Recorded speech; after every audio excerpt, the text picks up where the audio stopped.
Cerita kali ini masih melanjutkan cerita yang kemarin, di mana cerita ini berjudul Rela Tumbalkan Rumah Tangga Demi Harta Gaib, di mana cerita ini ditulis oleh Tina Astuti Alkafari. Dan bagi yang ingin membacanya secara langsung, bisa kunjungi link yang ada di deskripsi. Dan ini dia kelanjutan ceritanya.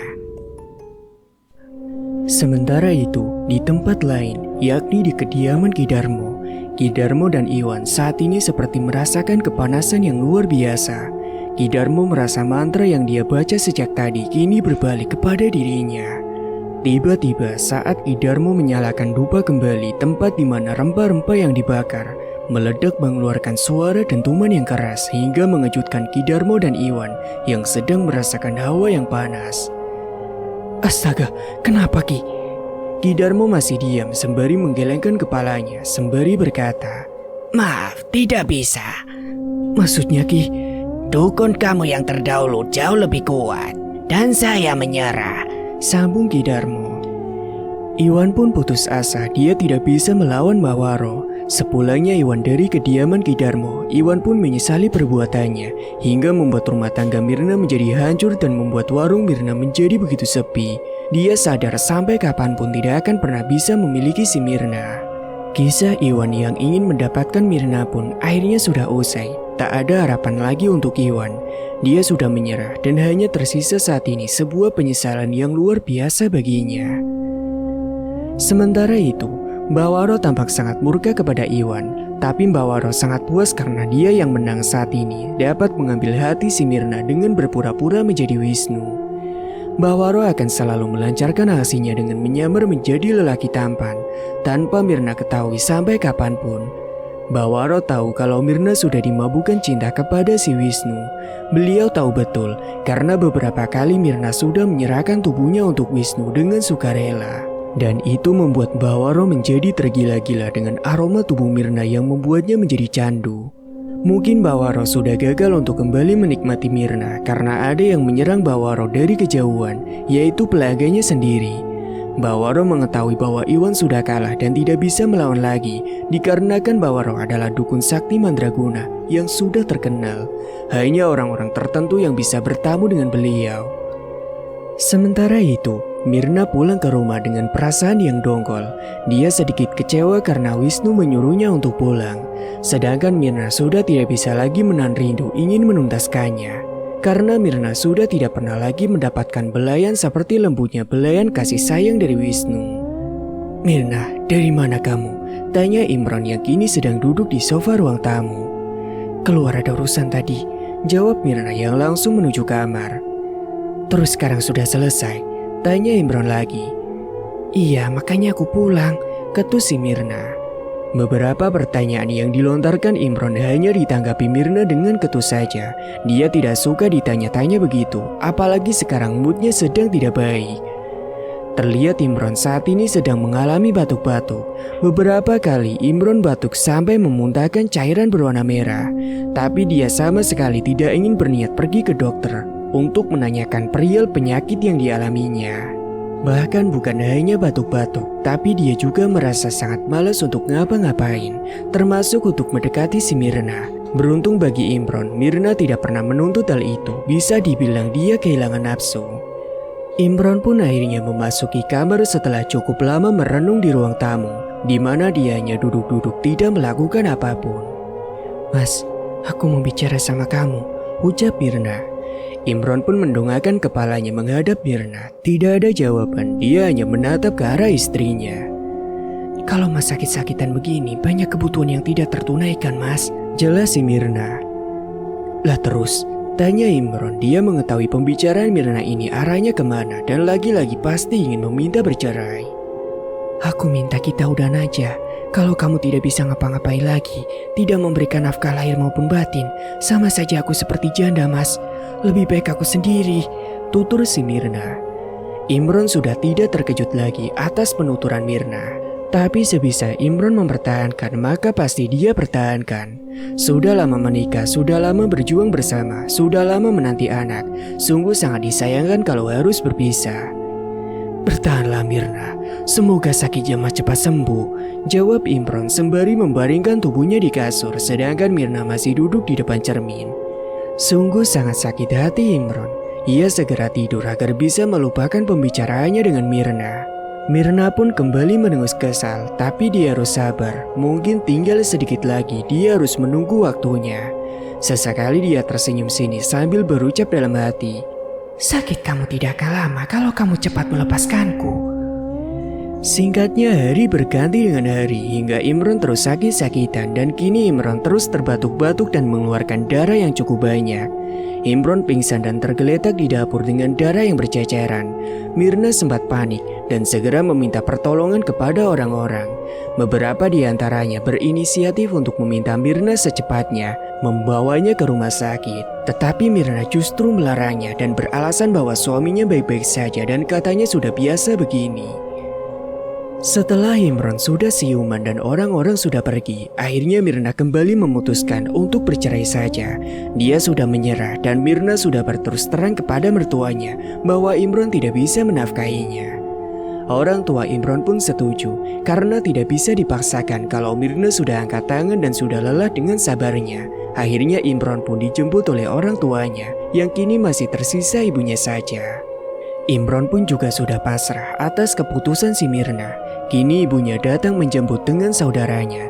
Tidak banyak obrolan tentang Mirna dan mertuanya karena sudah sangat ingin mereka semua pergi untuk secepatnya. Mas Imron sudah lama sakit-sakitan begini. Aku sudah capek dan lelah. Semua kebutuhan dan tanggungan semuanya ke aku. Sedangkan kalian tidak tahu apa-apa, ucap si Mirna.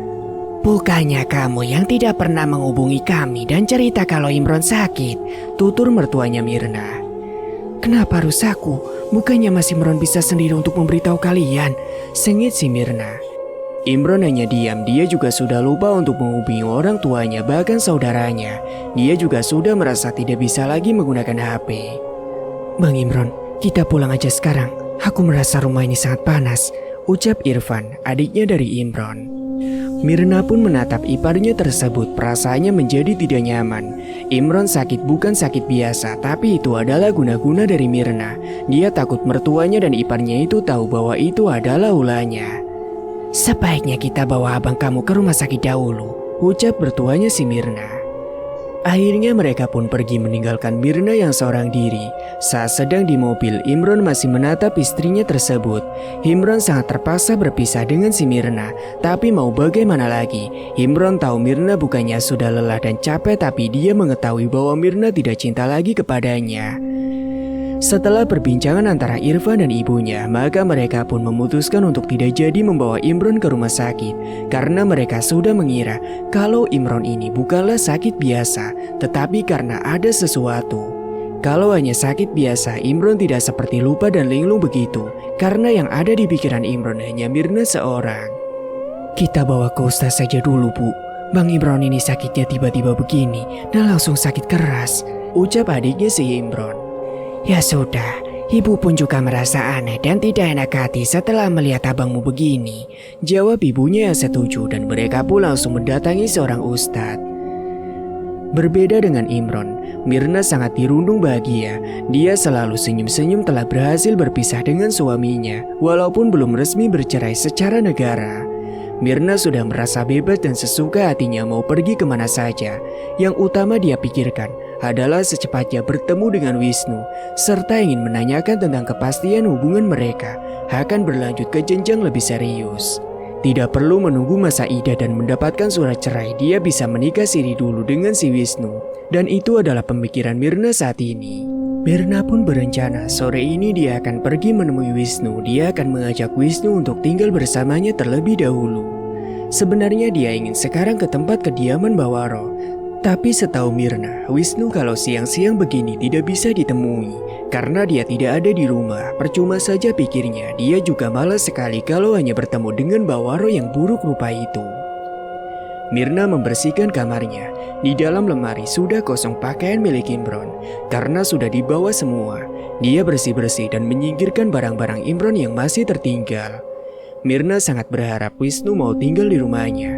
Maka dari itu, dia membersihkan seluruh ruangan dan menghilangkan jejak Imron. Singkatnya hari sudah berganti sore. Sebelum pukul 4 sore, Mirna pun sudah pergi ke rumah Mbak Waro.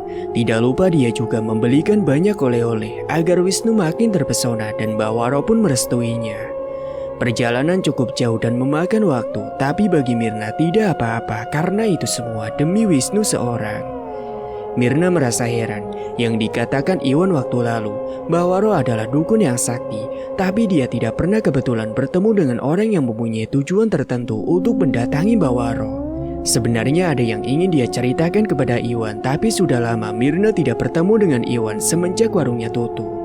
Dan Mirna berpikir nantinya akan menemui Iwan dan menceritakan semuanya bahwa dia sudah berpisah dengan suaminya dan juga menceritakan rencananya yang ingin kembali menikah dengan Wisnu yang dulu dia pernah ceritakan beberapa waktu lalu. Saat di jalan, Mirna terus tersenyum. Tidak terasa dia pun sudah semakin jauh dan mulai memasuki pedesaan. Jalanan pun sudah mulai tidak mulus lagi. Mobil Mirna kini sudah sampai di depan rumah Mbak Waro. Sebelum turun dia sesekali lagi berkaca dan sedikit memoles wajahnya agar terlihat semakin cantik. Mirna pun kemudian turun dari mobilnya. Baru beberapa langkah tiba-tiba Mbak Waro membukakan pintunya dengan tersenyum lebar. "Sore Mbah, saya kesini mau bertemu dengan Wisnu," ucap Mirna. Mbak Waro tersenyum sambil mangut-mangut dan berkata, "Wisnu sejak tadi sudah menunggumu." Mirna pun tersenyum mendengar penuturan dari Mbak Waro. Dia segera mengikuti di belakang Mbak Waro yang sudah mempersilakannya untuk masuk dan duduk. "Wisnunya di mana, Mbah?" "Di hadapanmu ini," jawab Mbak Waro sembari ingin meraih pundak si Mirna. Sontak Mirna pun menatap Mbak Waro dan melongo mendengar penuturan dari dukun tersebut. "Serius, Mbah? Di mana Wisnu?" tanya Mirna sekali lagi. Mana mungkin dukun jelek di hadapannya kini adalah si Wisnu yang berpura-pura menjadi Mbak Waro. Mbak Waro terkekeh kecil sembari berkata, "Jangan takut gitu, saya hanya bercanda. Wisnu belum datang, tunggu saja dulu," sambung Mbak Waro. Mirna pun menghela napas panjang, lega perasaannya. Sebelum Wisnu datang, Mirna pun menceritakan kejadian yang menimpanya hingga kini sudah berpisah dengan suaminya. Mirna juga menanyakan tentang sakit yang diderita oleh Imron, apakah nantinya akan sembuh atau bahkan Imron akan mengalami selamanya begitu. "Saya sudah berpisah, Mbah, dengan suami saya." "Baguslah, secepatnya kamu akan kaya," jawab Mbak Waro tersenyum miring kepada Mirna. Mirna pun juga begitu puas atas jawaban dari Mbak Waro. Semakin dia tidak sabar untuk secepatnya jadi orang kaya dan hidup bahagia bersama dengan Wisnu. "Setelah syarat ini, apa ada syarat lain lagi, Mbah?" "Tidak ada. Sekarang pun kamu sudah bisa memilikinya," jawab Mbak Waro meyakinkan si Mirna. "Tapi untuk malam ini menginaplah di sini semalaman. Temani saya untuk mengeluarkan harta tersimpan tersebut," sambung Mbak Waro dengan suaranya yang serak tapi pelan. Mau tidak mau Mirna pun mengiyakan ajakan dari Mbak Waro. Mungkin tidak masalah bagi Mirna karena cuma semalaman, apalagi sekarang sudah tidak ada penghalang baginya. Mirna berpikir dia akan sangat bahagia malam ini menghabiskan waktunya bersama dengan Wisnu. Maka dia tanpa keraguan menyetujui permintaan tersebut. Mbak Waro tersenyum. Saat ini yang ada di pikiran Mbak Waro akan menuntaskan semuanya malam ini bersama dengan Mirna, perempuan yang membuat beliau kembali bangkit menjadi lelaki perkasa. Setelah cukup lama berbincang serius dengan Mbak Waro dan akan melakukan ritualnya malam ini, kini Mirna dan Mbak Waro sedang mempersiapkan apa yang akan digunakan. Dari penuturan Mbak Waro, harta gaib itu adalah punya bangsa jin. Bisa dikatakan Mbak Waro akan merebutnya dengan ritual khusus untuk mengeluarkan harta tersebut. "Apa Wisnunya masih lama, Mbah?" tanya Mirna yang sudah lumayan lama duduk untuk menunggu kedatangan Wisnu. "Mungkin." Mbak Waro tahu kalau Mirna kini merasa capek karena perjalanan dan dia pun sudah lumayan lama duduk mendengarkan penuturan Mbak Waro. "Kalau begitu saya boleh numpang istirahat, Mbah?" tanya Mirna tanpa sungkan. Mungkin baginya dia sudah biasa ke sini dan juga sudah sering masuk ke kamar. Maka dari itu dia meminta izin untuk istirahat di kamar Wisnu. "Silakan saja," jawab Mbak Waro yang juga beranjak pergi dari kedudukan semula dengan diiringi Mirna menuju ke kamar Wisnu. Mirna pun masuk ke dalam sebuah kamar yang tidak begitu besar. Ia langsung merebahkan tubuhnya di atas kasur yang tidak empuk itu, tapi cukup nyaman. Sesekali Mirna mengendus wangi tubuh Wisnu saat dia bercinta di atas ranjang tersebut. Mirna tersenyum manis kala memikirkan si Wisnu. Tapi dia juga gelisah karena sudah cukup lama menunggu, tapi Wisnu tidak kunjung datang ke situ. Padahal waktu sudah malam. Kemudian tiba-tiba terdengar suara pintu kamar diketuk. Mirna pun sangat girang. Dia kira adalah Wisnu yang datang. Tapi saat membukanya ternyata itu adalah Mbak Waro yang tersenyum sembari memberikan air secangkir. Minumlah, Ucap Mbak Waro dengan singkat. Mirna pun mengambilnya dari tangan Mbak Waro. Setelahnya beliau langsung pergi tanpa sepatah kata pun. Mirna lupa kalau sejak tadi dia memang sudah sangat haus, tapi dia kesenangan akan bertemu dengan Wisnu, maka dia pun melupakannya. Dan tanpa pikir panjang, Mirna meneguknya hingga tandas. Entah itu minuman apa, rasanya seperti teh manis, tapi warnanya sangat begitu hitam. Mirna pikir Mbak Waro kebanyakan menuangkan tehnya terlalu banyak hingga warnanya menjadi sangat gelap. Mirna pun duduk di atas ranjang. Dia kembali memanut wajahnya di cermin kecil yang dia bawa.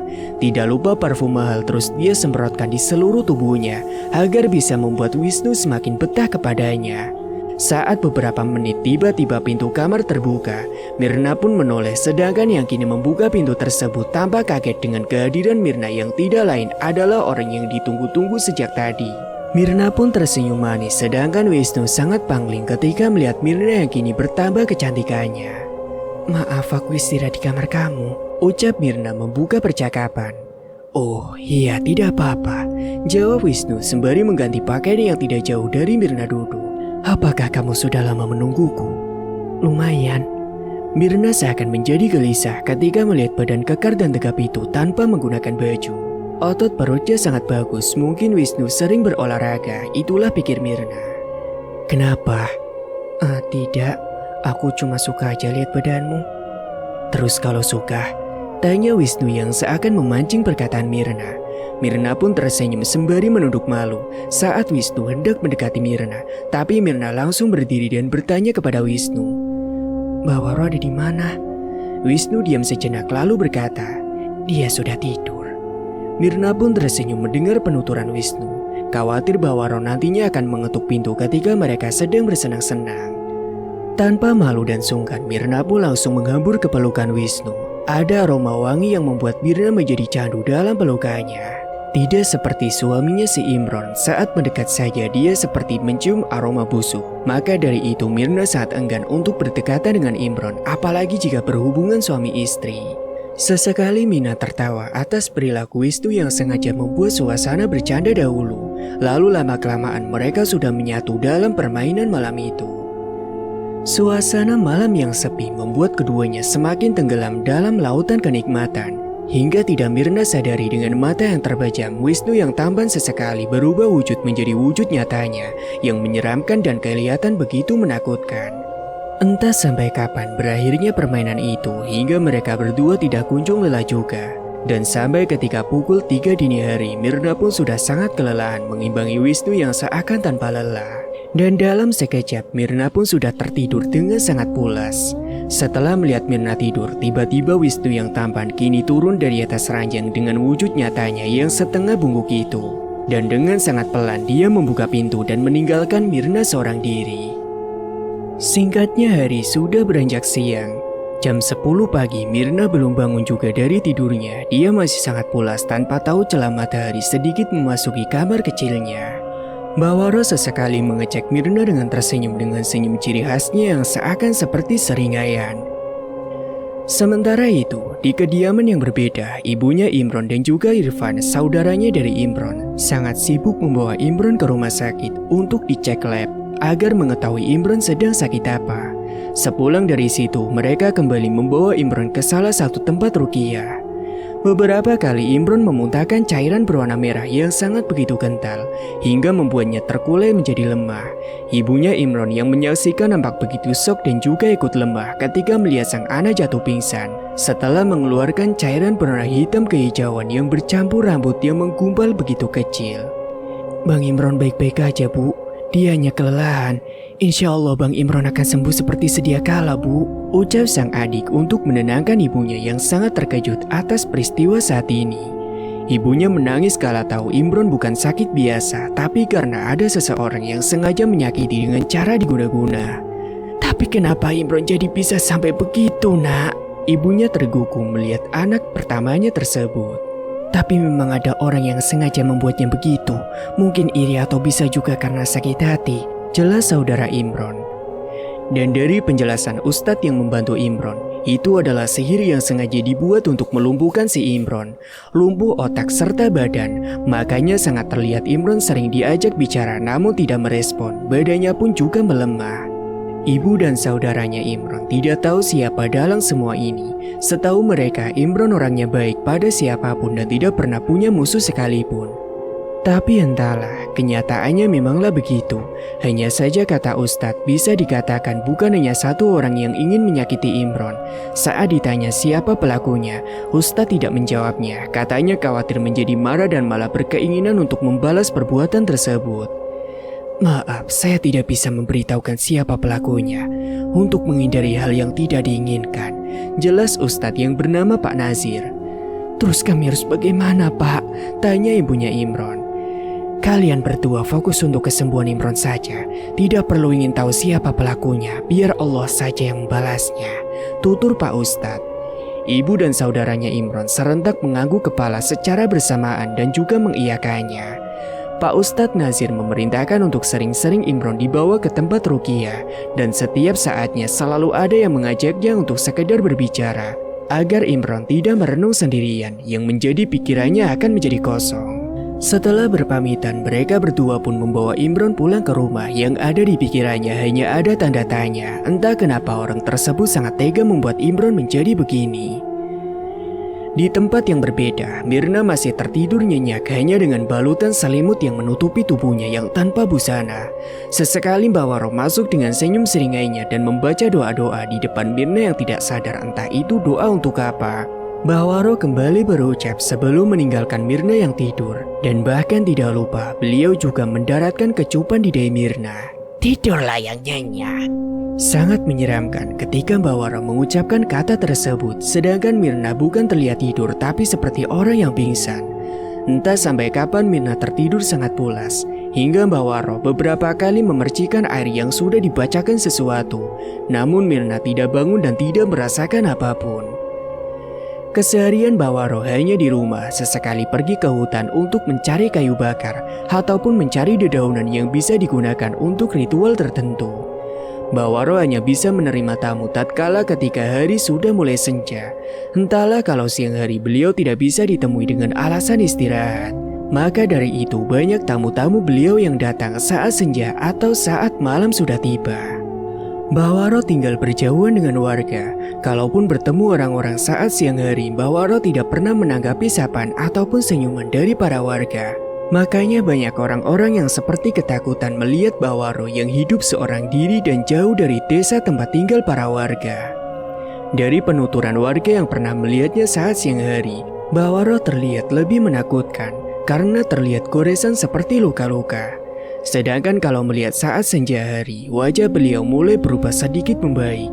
Itu adalah penuturan orang-orang yang katanya pernah bertemu ataupun berpapasan di dekat rumah Mbak Waro ketika mengambil rumput untuk ternak. Di desa warga itu juga tahu kalau Mbak Waro itu membuka praktek perdukunan yang katanya sangat manjur apapun kehendak kita. Hanya orang-orang tertentu saja yang bisa menemui beliau. Pernah juga ada yang ingin bertemu dengannya, tapi tidak dibukakan pintu oleh Mbak Waro. Entah niat orang itu apa, tapi Mbak Waro menolak untuk bertemu. Singkat cerita, hari pun terus beranjak menjadi siang hingga tidak terasa sudah hampir senja. Langit sedikit mendung, burung-burung berkicauan dan suara binatang malam sudah mulai terdengar. Kali ini Mbak Waro duduk di tepi ranjang memperhatikan Mirna yang masih tidur tanpa terjaga sebentar pun.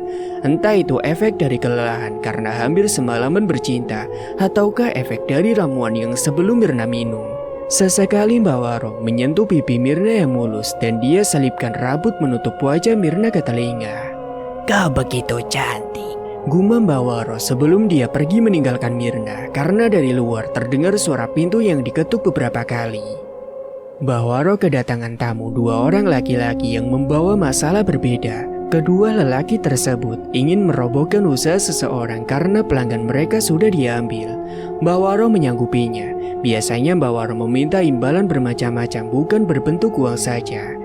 Setelah cukup lama berbincang dengan dua orang laki-laki tersebut yang sudah beranjak pulang dengan membawa air yang dinamakan air pembenci. Air pembenci itu nantinya akan disiramkan ke depan toko si korban dan di depan rumah si korban. Gunanya untuk merusak usaha dan merusak rumah tangga yang akan menjadi target. Air pembenci tersebut diambil langsung dari air pemandian mayat. Entah itu mayat siapapun, lalu diambil dan disimpan di bawah ranjang untuk persediaan. Kalau sudah disiramkan, tunggu saja efeknya. Usahanya akan bangkrut dan rumah tangganya akan hancur karena sering terjadi perkelahian antara suami dan istri. Walaupun sedikit kesalahannya, maka menjadi besar kalau di antara suami istri itu tidak ada yang mengalah. Efeknya suami atau istri akan menjadi tidak betah tinggal di rumah itu, padahal biasanya baik-baik saja. Perkelahian sering terjadi, suami mudah marah atau selalu merengut, sedangkan istrinya pun juga begitu merasakan hal yang sama. Bisa diibaratkan kalau mereka berkumpul di dalam satu rumah yang sama, mereka akan menjadi sama-sama panas. Padahal orang yang menyiram air pembenci tersebut hanya di sekitaran halaman rumah, tapi berefek sampai ke dalam rumah. Penawar air pembenci itu adalah hanya dengan sholawat.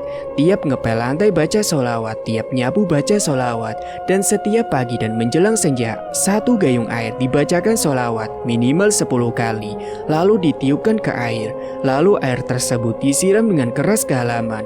Maka insya Allah rumah tangga kembali akan adem ayem. Setelah beberapa saat, Mirna menggeliat beberapa kali, tapi dia tidak kunjung bangun. Entah Mbah Waro sampai kapan membiarkan Mirna begitu. Dan setelah kepergian dua orang tadi, Mbah Waro kembali beranjak dari tempat duduknya. Dia kembali mengecek apakah Mirna sudah terbangun. Tapi Mirna masih tertidur pulas, padahal hari sudah kembali berganti malam. Mbah Waro pun masuk sembari memperbaiki selimut yang digunakan oleh Mirna. Mbah Waro sangat gemas melihat Mirna yang tampak sangat cantik saat tertidur. Ramuannya ternyata sangat ampuh. Gumam Mbah Waro kembali ingin mengulangi permainan seperti malam kemarin. Tapi tiba-tiba kembali terdengar suara pintu yang diketuk dengan jelas. Mbah Waro pun kembali bangkit. Ternyata malam ini dia lebih dari satu kali menerima kedatangan tamu. Kebiasaannya beliau menerima tamu satu kali saja untuk satu malam. Kali ini yang datang juga laki-laki, hanya saja dia datang seorang diri. Laki-laki itu datang sembari menangis, entah apa yang membuatnya menjadi begitu. Apa maksud kedatanganmu ke sini? Saya sedang sakit hati, Mbah. Tunangan saya memutuskan secara sepihak dengan tiba-tiba, tanpa alasan yang jelas. Dari penjelasannya, dia rasa menjadi tidak cocok saja dengan saya. Jelas lelaki itu dengan mata yang berkaca-kaca, tapi penuh dengan tanda kecewa. Mbah Waro pun hanya tersenyum menanggapinya, sembari menganggukkan kepala. Ternyata putus cinta toh. Apakah ada fotonya? Laki-laki itu mengangguk dan memberikan foto yang tertera di layar HP. Terus mau diapakan niat kamu ke sini? Saya sakit hati, Mbah. Saya mau dia juga menderita seperti saya saat ini. Baiklah, kalau itu mau kamu. Padahal kalau kamu mau, perempuan itu bisa saja kembali lagi kepadamu. Saya tidak mau, Mbah. Dia sudah sangat menyakiti saya dengan kata-katanya yang kasar. Ujar lelaki itu tanpa geram. Beliau menganggukkan kepalanya, tanda mengerti kalau lelaki di hadapannya kini sudah sangat terlalu tersakiti. Padahal Mbah Waro bisa saja membuat perempuan itu kembali lagi ke pelukannya. Lelaki itu hanya diam saja, tatkala Mbah Waro merapalkan sesuatu di foto perempuan yang dimaksud tersebut. Perempuan berambut panjang itu tampak cantik di foto, tapi dengan sekali semburan foto cantik itu langsung berubah menjadi menyeramkan. Ini ambil. Apa sudah, Mbah? Tanya lelaki itu. Iya, sudah, lihat saja besok apa yang terjadi pada perempuan itu. Kalau begitu, saya harus membayarnya pakai apa, Mbah? Besok setelah kamu melihat keadaannya, tolong kamu kesini lagi dan bawakan ayam jago 2 ekor yang masih terlihat muda. Perintah Mbah Waro. Laki-laki itu pun menyanggupinya dan langsung berpamitan kepada Mbah Waro. Dia sangat bersemangat untuk menunggu hari besok, entah apa nantinya yang akan terjadi kepada mantan kekasihnya itu. Mbak Waro menghela napas selalu memejamkan mata. Entah beliau sedang apa, tapi beliau setelahnya langsung tersenyum. Namun tiba-tiba Mirna tersadar sembari mengocok-ngocok matanya. Mirna tersenyum tatkala melihat Mbak Waro di depannya, tapi bukan dukun itu yang dia lihat, melainkan Wisnu, laki-laki gagah tersebut. Tidurmu nyenyak sekali. Sekarang sudah jam berapa? Baru jam 11 malam. Aku kok berasa kayak lama banget tidur, ternyata masih jam 11 ya. Wisnu menganggukkan kepalanya sembari berkata, iya, jam 11 lewat sedikit. Kamu tidak tidur? Aku sudah tidur, jawab si Wisnu. Mirna merasa dia seperti tidur lama, tapi saat Wisnu mengatakan bahwa baru jam 11 malam, itu kemungkinan hanya sebentar dia tidur. Sebelumnya dia tidak melihat jam berapa saat dia sudah tidak sadar lagi. Bagi Mirna, dia sangat puas setelah bercinta dengan Wisnu dan tidak merasa kalau permainan mereka sangatlah begitu lama. Itu karena ramuan yang diberikan Mbak Waro waktu itu. Mirna terbangun sembari memegangi kepalanya. Dia merasa pusing, tapi saat ingin memunguti pakaiannya, tiba-tiba Wisnu kembali ingin mengajaknya untuk memulai permainan lagi. Ini minum dulu, pasti kamu haus kan? Ucap Wisnu memberikan segelas air putih. Ini air apa? Kok rasanya aneh dan baunya kok juga begini? Tanya Mirna sembari meminum habis air itu. Itu hanya air putih biasa, tapi tidak direbus dan diambil dari sumur langsung. Jelas Wisnu menyambut gelas yang diulurkan oleh Mirna. Oh, begitu rupanya. Wisnu menganggukkan kepalanya sembari tersenyum manis dan ingin kembali mendaratkan ciumannya kepada si Mirna. Tapi Mirna menghindar karena dia sudah merasa capek. Aku masih lelah, ucap Mirna menepis tangan Wisnu yang memegang dagu Mirna. Wisnu terdiam dan memperhatikan Mirna yang ingin memakai bajunya kembali. Kamu mau kemana, Mir? Aku sebaiknya pulang aja. Rencananya besok aku mau kembali buka warung. Bukannya kamu mau menginap dan sudah bilang juga kepada Mbak Waro. Kamu tidak perlu buka warung lagi karena sebentar lagi kamu juga akan kaya, sambung si Wisnu. Iya, tapi aku kemarin menghubungi 2 karyawan aku untuk datang bantu-bantu. Kasihan kalau mereka menunggu, jawab si Mirna. Aku minta izin sama Mbak Waro dulu ya. Sambung Mirna ingin beranjak dari tempat tidur dan membuka pintu mencari-cari keberadaan Mbak Waro yang kini tidak kelihatan. Wisnu seakan marah ketika Mirna bersikeras ingin pulang saja. Terlihat dari matanya yang sedang kesal ketika ajakan bercintanya ditolak. Mbak Waro tidak ada dan cepat layani aku, bentak Wisnu yang mampu membuat Mirna terkejut. Kenapa kamu begitu? Aku masih sangat lelah, jawab Mirna ketakutan karena terlihat jelas di wajahnya. Mbak Waronya tidak ada, ucap Wisnu lagi melihat Mirna mondar-mandir mencari Mbak Waro. Memangnya beliau kemana? Tanyanya memberanikan diri. Tidak ada, kamu tidak boleh pulang kalau tidak menunggu persetujuan dari Mbak Waro. Dan secepatnya kamu kembali ke kamar, tita si Wisnu. Mirna tersenyum melihat ekspresi Wisnu yang tidak memperbolehkannya untuk pulang. Tapi Mirna ingin sekali pulang, entah kenapa perasaannya menjadi tidak enak saat berada di sini. Ya sudah, aku minta maaf telah berbicara keras kepadamu, ucap Wisnu karena terlihat Mirna malah menjadi takut karena dia telah membentak dan memaksa Mirna untuk kembali berhubungan. Kamu boleh pulang, tapi temani aku untuk makan dan minum bersama dulu, ucap Wisnu mengajak Mirna ke belakang memberikan penawaran menarik. Mirna pun mengiyakannya, tapi kini hatinya menjadi gelisah walaupun Wisnu sesekali mengajaknya bercanda. Dan sesaat kemudian, Mirna pun menjadi pingsan setelah meminum air yang sama seperti air yang diberikan Mbak Waro waktu dia menunggu kedatangan Wisnu. Kamu tidak boleh pulang dulu sebelum melayaniku, ucap Wisnu dan dalam sekejap berubah menjadi Mbak Waro. Mbak Waro berjalan berbungkuk, dia memeriksa Mirna yang kembali terlelap. Mbak Waro tersenyum sembari memperhatikan Mirna sembari membelai pipi Mirna. Mbak Waro berusaha menggendong Mirna untuk kembali masuk ke kamar. Walaupun wujudnya sudah kembali menjadi tua, tapi tenaganya masih sama seperti dia menjadi Wisnu. Mbak Waro nampak begitu girang karena malam ini tepatnya Mirna sudah 2 malam menginap di rumah Mbak Waro. Beliau ingin rasanya cepat-cepat menuntaskan semuanya. Bagi Mbak Waro, Mirna sudah menjadi miliknya, makanya beliau tidak lagi memperbolehkan Mirna pulang. Kalaupun nantinya Mirna tahu bahwa Wisnu adalah Mbak Waro yang bisa berubah wujud, maka nantinya Mbak Waro tetap memaksa Mirna untuk bertahan di sini dengan dirinya. Mbak Waro tidak akan membiarkan Mirna kabur karena Mirna sudah satu-satunya menjadi miliknya. Dan tentang harta goib yang dijanjikan nanti mudah saja bagi Mbak Waro bisa dikatakan walaupun beliau hanya tinggal di rumah kecil, tapi beliau memiliki banyak uang karena didapatkan dari pelanggan beliau yang datang untuk meminta pertolongan. Kau akan kaya bersama aku, ucap Mbak Waro membisikkan kata-kata di telinga Mirna. Sementara soal Iwan yang awalnya menginginkan Mirna dan meminta pertolongan kepada Mbak Waro sudah pasrah dengan arah jalan yang ia jalani. Bukannya menolong membuat Mirna jatuh cinta pada Iwan, tapi Mbak Waro justru ingkar janji, malah beliau yang juga ikut tergila-gila dengan Mirna yang bisa dikatakan sangat sempurna wajah maupun bentuk badannya. Mbak Wiro ingin mengawali percintaan mereka malam ini, tapi saat ingin memulai tiba-tiba Mirna terbangun lalu refleks mendorong Mbak Waro yang mau naik ke atas badannya. Hah? Mbak Waro mau ngapain? Tanya Mirna. Saya hanya ingin membenarkan kepala kamu yang miring, jelas Mbak Waro beralasan. Jantung Mirna berdegup kencang saat Mbak Waro dekat dengannya. Mirna secepatnya bangkit dari tempat tidur. Dia segera meminta maaf sekalian ingin berpamitan pulang kepada Mbak Waro. Maaf Mbak sebelumnya soal kejadian tadi. Sekalian saya ingin izin pulang dulu. Ini sudah hampir tengah malam. Lebih baik kau usah pulang saja. Saya ingin pulang saja Mbah. Besok rencananya ingin kembali buka warung dulu. Jelas Mirna memperhatikan sekitar karena sejak bangun tadi dia tidak ada melihat keberadaan si Wisnu. Padahal sebelum dia pingsan atau tertidur, Mirna masih ingat kalau dirinya tadi sempat makan dan minum bersamanya di belakang. Baiklah, jawab Mbak Waro mengiyakan. Beliau tahu Mirna masih ingat kejadian sebelumnya, maka dari itu Mbak Waro tidak ingin melarang Mirna untuk pulang ke rumah.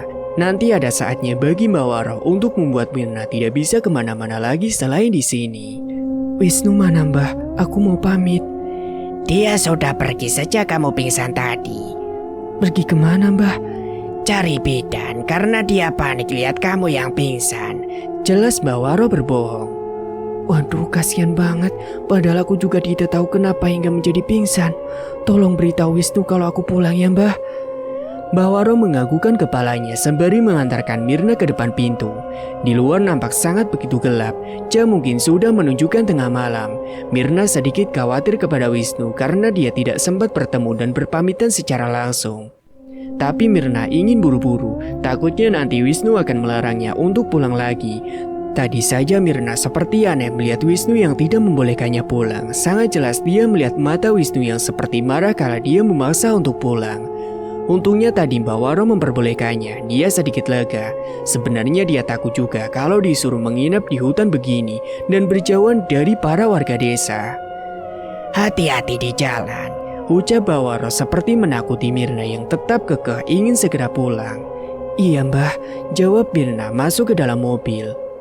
Baru saja Mirna masuk ke dalam mobil dan hendak menyalakan mesin mobil, tapi Mbak Waro sudah masuk ke dalam rumah dan menutup pintunya dengan sangat rapat. Biasanya Mbak Waro tidak begini. Dia ingat Mbak Waro akan mengantar Mirna sampai mobilnya hilang dari pandangan. Mirna pun bergidik karena terlihat suasana yang gelap juga semilir angin malam yang begitu dingin. Secepatnya dia ingin meninggalkan kediaman Mbak Waro dengan degup jantung yang tidak beraturan. Walaupun Mirna sering pulang malam setelah bertamu dengan Mbak Waro, tapi kali ini perasaannya menjadi tidak enak. Dia merasa takut dan was-was, tapi Mirna selalu berpikir positif dan berdoa semoga dirinya secepatnya keluar dari hutan ini tanpa ada yang mengganggunya. Jalanan yang terjal seakan sangat lama. Sedikit Mirna memberanikan diri untuk melirik ke kiri yang mana pohon-pohon pisang berjejer. Mirna menghela napas panjang. Sedikit dia menyesali untuk pulang malam padahal Wisnu tidak mengizinkannya. Tapi kalau dia bermalam di rumah Mbak Waro sama saja perasaannya juga tidak enak. Astaga, Mirna pun memekik saat ada anjing yang menyeberang. Untungnya dia tidak sampai menabraknya. Mirna sedikit lega karena dia sudah mulai memasuki pedesaan karena sudah melalui rumah warga yang berjarak saling jauh. Mobil pun kini sudah mulai melaju dan semakin melewati rumah penduduk yang mulai banyak dan sebentar lagi akan memasuki perkotaan. Setelah cukup lama dari biasanya dia sampai juga ke rumah. Mirna tersenyum melihat halaman warungnya yang katanya ada harta gaib tersembunyi. Mungkin Mbak Waro masih berusaha untuk mengeluarkannya dari alam sebelah. Mirna mengambil kunci rumah dan membuka pintu rumah. Serasa sunyi rumah ini yang biasanya Imron akan menunggu kedatangannya. Secepatnya Mirna pun menepis pikirannya tentang mantan suaminya itu. Dia segera mandi dan tiduran karena sangat capek mengendarai mobil dengan jarak yang jauh. Mirna masih belum sadar bahwa dia sudah menginap di rumah Mbak Waro semalaman. Dia masih asik memainkan HP-nya, serasa sangat lama tidak dimainkan. Tiba-tiba masuk sebuah pesan dari dua karyawannya yang menanyakan keberadaannya. Mbak di mana? Ini kami nungguin loh, jadi tidak buka warung hari ini. Jadi kok, balas si Mirna. Kami kemarin nungguin Mbak, memang Mbak kemana sih? Padahal udah janji ditunggu-tunggu, dan di telepon pun malah tidak diangkat. Ungkap karyawannya. Dia menutup HP, tapi saat ingin menutupnya, mata Mirna terbelalak kaget ketika melihat tanggal yang tertera rencananya tertanggal 8 kemarin. Dia akan buka warung, tapi kenapa kini sudah tanggal 9, sedangkan besok sudah memasuki tanggal 10. Mirna pun bingung dan dia pun mengambil air putih dulu ke dapur. Saat minum dia melihat ramuan yang sering dia berikan kepada suaminya. Dan entah kenapa dia menjadi rindu akan Imron. Padahal ia kini sangat senang dan bahagia bersama Wisnu, apalagi sudah menghabiskan waktu bersama. Maafkan aku mas, gumam Mirna sembari membuang sisa ramuan itu ke dalam bak sampah.